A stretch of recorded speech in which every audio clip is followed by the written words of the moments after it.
Sorry, I do have a That's head okay. cold. Your character, Chris, he's this character who is really good at something, but he's given it up because it's not the right thing to be doing at that point in his life. Yet he's drawn back in. Why does he do it? Is it really just the love of it? No, look, he does love it, but it's about, protecting his family, and if he's got to do that to protect them or provide for them, there isn't anything he wouldn't do. And yeah, but there is that excitement about getting back on the boat and being in it again and being around the guys. I mean, I get that, I could identify with that, but Because if you're so good at something as well, there's joy to be found in being talented at something and doing it even well. if it's breaking the law. Right. Well, that could be thrilling, Yeah. I guess.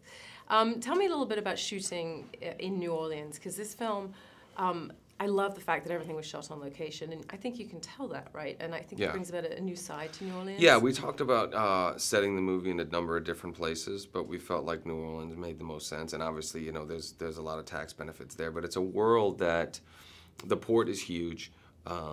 This kind of world and these things do exist in that area.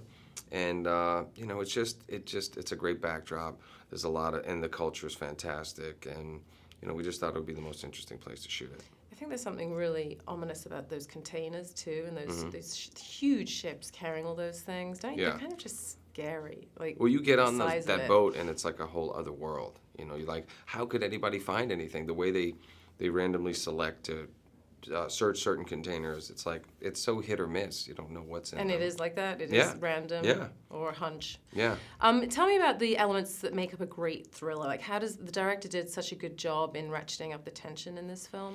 Yeah, it was there. I mean, well, the stakes are very high, obviously, and once you put family and wives and children in danger, it's just people are always going to be on the edge of their seat. Did that attract you more now that you have a family? Of course, yeah. I have a really hard time watching anything with there's small children who are potentially at risk. Yeah. It's really tough once you have your own kids. Tell me about doing your own stunts, and how important is it for you to be a very physical actor? Do you enjoy that?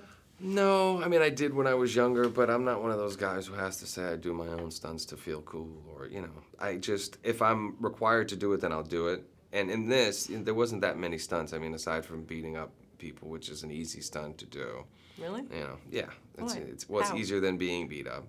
As long as you're on the right side of the beating, it's fine. What about the fact that the director played this role in the Icelandic film? Yeah. And he picked you personally, he wanted you. Is that sort of a weird distinction? It was, and I was concerned, my God, is he going to continue to be referring back to the way he played things, or he's going to let me do my own thing? But he really wanted me to do my own thing. But he's a really smart, he's an actor first. So all the direction that he was giving me, I thought was spot on, and kind of just covering all the bases. So, you can try different things and make the performance much more layered. And then, of course, I also had to, I had a lot of room to improvise. So there's a lot of scenes where it's just me and the guys kicking around that we would just try things. And I thought it just makes it more real.